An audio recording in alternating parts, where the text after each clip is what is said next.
Walker with Walker Fine Art. I've been in the Golden Triangle now for 18 years. We exhibit contemporary art, abstraction, realism, through installation, mixed media, photography, and sculpture.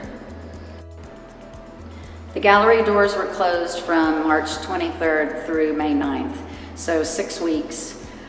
We made the decision to push our exhibition schedule for the year out by 2 weeks because the current exhibition had gotten very little visibility. We had also hoped that the restrictions would be lifted on the maximum number of people that would be allowed in the gallery for an actual opening night. However, that was not the case, and we had to run an opening with a time-stamped entry. 10 people could come in at a time, but we were blown away by the response from our community. People were so excited to be out and about and feeling safe and being able to visit art again.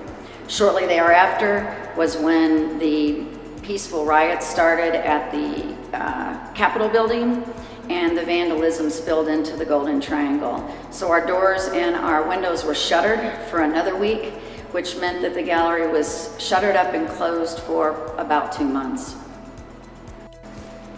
Before we had to close up to begin working from home, we realized that we had to bring the gallery into people's homes.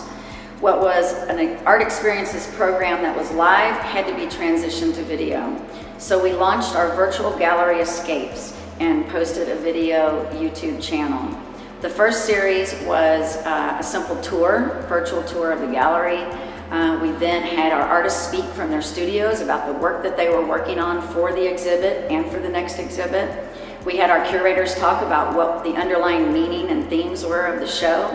And then we created a series where our collectors and our artists had a dialogue with each other and got to speak to each other about the work that they'd acquired and what was behind that work. The goal of the series really was to take this opportunity of downtime to dig a little deeper into the meaning behind the work instead of just the frontline aesthetic. I strongly believe that artists have the capability of bringing our community together. Their art is the basis for conversation about what's going on in our world today. In Denver, we don't have the luxury of being voyeurs or just consumers of art as a free activity. We have to take that next step forward and become patrons of the arts. So if there's an artist in town that you've been watching, even a small acquisition would help. If there's a gallery whose program you're being admiring, go visit them, give them words of encouragement. Come out and see some art.